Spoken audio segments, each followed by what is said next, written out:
আসমানিরে দেখতে যদি তোমরা সবে চাও, রহিমউদ্দির ছোট্ট বাড়ি রসুলপুরে যাও। কবি জসিমউদ্দিনের সেই আসমানি কবিতার মতোই বাঁশ বেড়া আর টিনের ছাউনি দিয়ে ঘেরা, সদ্যই পুলিশে নিয়োগ পাওয়া ভাবনা খাতুনের আশ্রয়দাতা নানা নানির বাড়িটিও। এখানে অতি দারিদ্রতার সঙ্গে লড়াই করে বেড়ে ওঠেন ভাবনা এবং আজ হয়েছেন পুলিশের গর্বিত একজন সদস্য।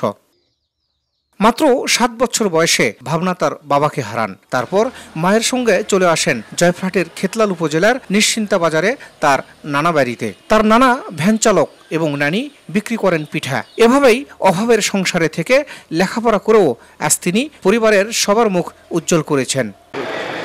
তার মতো পাঁচবিবি উপজেলার বাজিতপুর গ্রামের দরিদ্র গ্রাম পুলিশের ছেলে আপন মালো ছোটবেলা থেকেই স্বপ্ন দেখতেন পুলিশে চাকরি করে দরিদ্র পরিবারে হাল ধরবেন এবং দেশের সেবা করবেন। পুলিশে চাকরি পেতে হলে মোটা অঙ্কের ঘুষ অথবা তদবির লাগে। এতদিন এমনটা জেনে আসলেও এবার তার এসব চিন্তা দূর হয়েছে একেবারে বিনা পয়সায় পুলিশের চাকরি পেয়ে। ছোটবেলা থেকেই স্বপ্ন ছিল পুলিশের চাকরি করব, কিন্তু পুলিশের চাকরি মানেই তো লক্ষ লক্ষ টাকা ঘুষ, এগুলোই আগে জানতাম। কিন্তু এবছর অনেক আশা নিয়ে লাইনে দাঁড়াই এবং আলহামদুলিল্লাহ আমি সিলেক্ট হয়ে গেছি।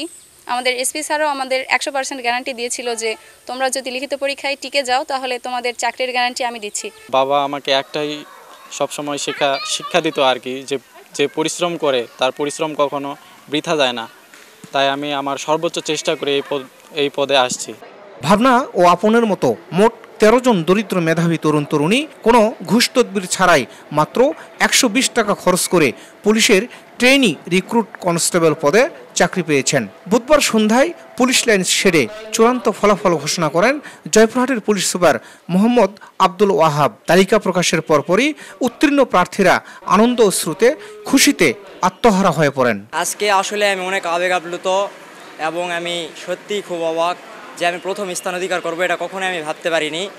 আমার আত্মবিশ্বাস এবং লক্ষ্য ছিল অটুট, তার ফলে আমি আজকে পুলিশ বাহিনীতে যোগদান করতে পেরেছি। আমি দীর্ঘ কয়েকবার পুলিশে মাঠ করছি। আমি জানতাম পুলিশে মাঠে টাকা ছাড়া চাকরি হয় না। তো এবারে আমি সব কিছু কঠোর পরিশ্রমের মাধ্যমে মাঠে উত্তীর্ণ হয়ে ভাইবা পরীক্ষা দিয়ে রিটেন পরীক্ষা দিয়ে আজকে সফল। এইবার প্রথম যে আবেদন করেছি তা না, এর আগে আরও 2 বার করেছিলাম। এবার দিয়ে আমার 3য় হয়েছে। প্রথমবারও আমি ভাইবা পর্যন্ত গিয়েছিলাম কিন্তু অকৃতকার্য হয়েছি। তখন আমার গ্রামের মানুষেরা বলেছিল যে আমি নাকি আর কোনোদিন কোনো চাকরিই করতে পারবো না, কিন্তু আজকে আমি সিলেক্টেড হয়েছি, কৃতকার্য হয়েছি। সকলে আমার জন্য দোয়া করবেন। শুধুমাত্র মেধার ভিত্তিতে বিনা পয়সায় পুলিশের চাকরি পাওয়ায় এই বিষয়টি নিয়ে ভীষণ খুশি তাদের অভিভাবক ও সচেতন নাগরিক সমাজ।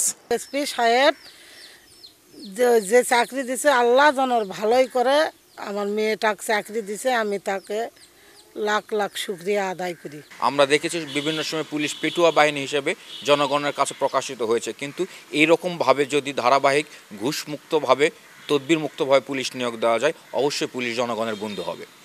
সম্পূর্ণ স্বচ্ছতার ভিত্তিতে মেধাবী ও যোগ্যদের মূল্যায়ন করা হয়েছে। যারা চাকরি পেয়েছেন তাদের বেশিরভাগ গরিব ও হতদরিদ্র বলে জানান পুলিশের এই কর্মকর্তা। ভাইবা থেকে আমরা 13 জন সিলেক্ট করি। সেই 13 জনের মধ্যে 2 জন নারী সদস্য এবং 11 জন পুরুষ সদস্য সিলেক্টেড হয়েছেন এবং তাদের সবারই আর্থিক অবস্থা তেমন একটা ভালো নয়। আমরা সম্পূর্ণ স্বচ্ছতা, ট্রান্সপারেন্সি এবং তাদের মেধার ভিত্তিতে তাদেরকে সিলেক্ট করেছি। এর আগে 13 থেকে 15 আগস্ট পুলিশের কনস্টেবল পদে যাচাই বাছাই প্রক্রিয়া শুরু হয়। এই পদে জেলার বিভিন্ন উপজেলা থেকে মোট 1294 জন প্রার্থী আবেদন করেন। এরপর 29 আগস্ট লিখিত পরীক্ষায় অংশ নেন 178 জন। এর মধ্যে 25 জন উত্তীর্ণ হওয়ার পর 10 সেপ্টেম্বর সন্ধ্যায় মৌখিক পরীক্ষা অনুষ্ঠিত হলে চূড়ান্ত ফলাফল প্রকাশ করে জেলা পুলিশ। শাহিদুল ইসলাম সবুজ, সময় সংবাদ, জয়পুরহাট।